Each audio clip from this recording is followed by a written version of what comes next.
Os craques da bola. Sotero Filho. Sotero Filho. Hoje é o saudoso Adalberto Neri, tá falando com ele. Agora são 8 horas mais 7 minutos em Feira de Santana, na Bahia, 8 e 7. Está começando o giro esportivo com os craques da bola. E como sempre, com meu titio, né? Titio William. Homem que não fica em cima do muro, viu? Tá sempre com a língua coçando, né? Titio William tá do lado do coração. O Frank também, né? Do meu lado do coração, Frank Lima, homem da voz padrão do rádio. Pela hierarquia, trazer logo boa noite do titio William. Tudo bem, titio? Um abraço, boa noite. Tudo bom, Soterinho? Boa noite. Um grande abraço para todos os ouvintes da Rádio Web Sotero. Aqui o nosso Solteirão. E aqui o Frank ao lado da bancada. E vamos debater muito sobre o nosso futebol brasileiro, que ainda anda capingando e sentindo a falta de muita coisa boa. Nós vamos conversar aí sobre esse problema. E aí, Frank Lima, tudo bem? Um abraço para você, o homem da voz padrão do rádio. Como é que tá o São Paulo, Frank? Um abraço, boa noite. Boa noite, Santarinho. Boa noite aos ouvintes da Rádio Web Sotero. É um prazer mais uma vez estar aqui falando de futebol, né? E de outros assuntos também, mas o futebol é o principal.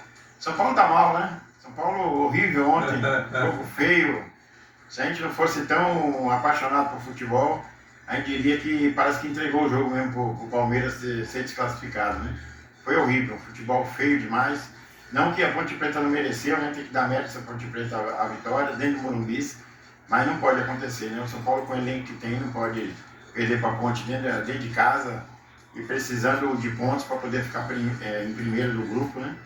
Mas vamos que vamos. Eu acho que aí, chegando nas fases finais, aí vai melhorar. E aí, titio William, o Vascão só tá mais tranquilo do que o Frank, né? O Vasco conseguiu vencer fora de casa e avança para a próxima fase da Copa do Brasil. Soterinho, o Vasco passou por uma galinha morta, que eu nunca vi um time tão jogar feio, de alta qualidade. Para você ter ideia, o goleiro do Vasco não pegou a bola, não teve um escanteio, certo? Um time de um nível muito baixo. Então aí fica fácil, o Vasco vinha de 4 derrotas, conseguiu reabilitar em cima de um time desse, sem expressão. Infelizmente passou, né? Agora, os próximos é que a gente vai saber coisa. Apesar de que hoje a gente teve a notícia que o Vasco fez 3 contratações de 3 atacantes de alta qualidade que vêm do estrangeiro, né? Vamos ver o que é que dá. Daqui a pouco a gente vai buscar essas informações, né, desses contratados do Vasco da Gama que precisa realmente arrumar a casa, porque, né, reforçar. Porque o Campeonato Brasileiro é uma pedreira, né?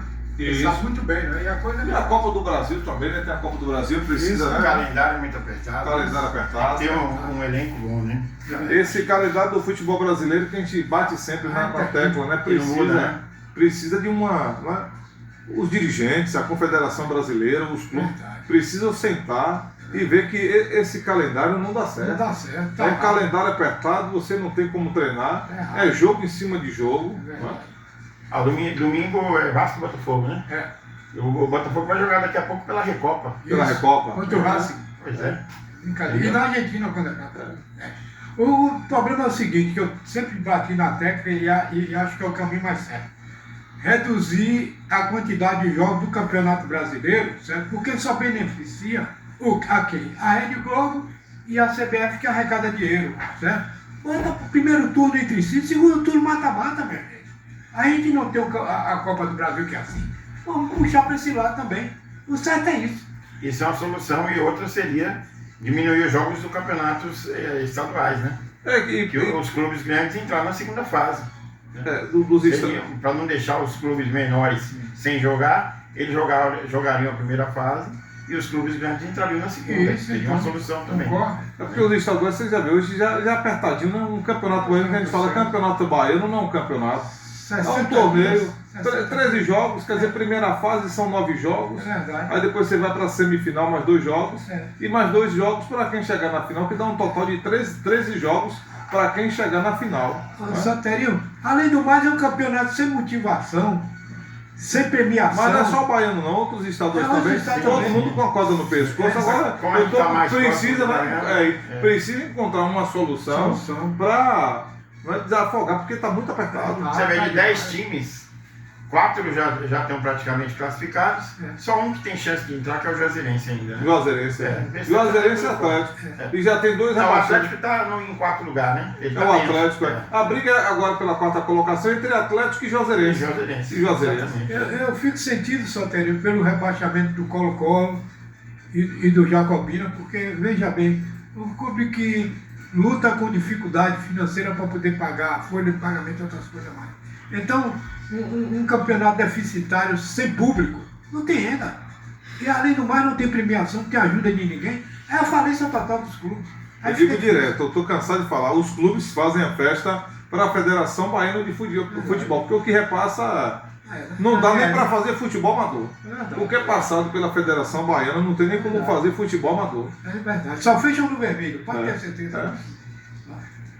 Difícil. E aí falando de Jacobina que levou um pau mais uma vez no Campeonato Baiano, 3 pontos em 8 jogos. Vou falar o que para os meus filhos lá em casa? Né? Tem mais um corpo ali estendido no chão, né, Titio? E o Colo-Colo está na mesma situação. O Colo-Colo na mesma situação. Aí você vê, o Colo-Colo subiu o ano passado, Foi. né? Foi campeão diante do Porto, aqui em Feira de Santana fazendo festa, né? Jogou aqui em Feira. Foi.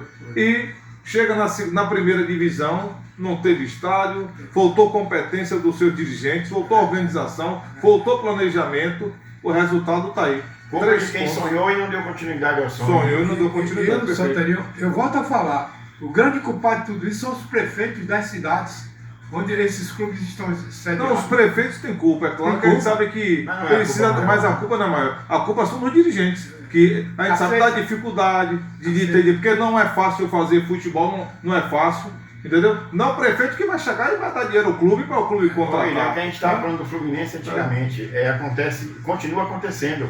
Eu tenho certeza que alguém lá no Colo-Colo não perdeu dinheiro. Ganhou. Quem perde é o time. Com O time certeza. que está aí O agora. torcedor que é o apaixonado, torcedor que é está apaixonado, triste, né? né? O time numa segunda divisão, que não é fácil, eu comentava com o Costa essa semana, não é fácil tirar um time de uma segunda divisão, e o Colo-Colo conseguiu. O Colo-Colo estava há 8 anos que não disputava a primeira divisão, aí consegue voltar à primeira divisão e faltou responsabilidade para os seus dirigentes.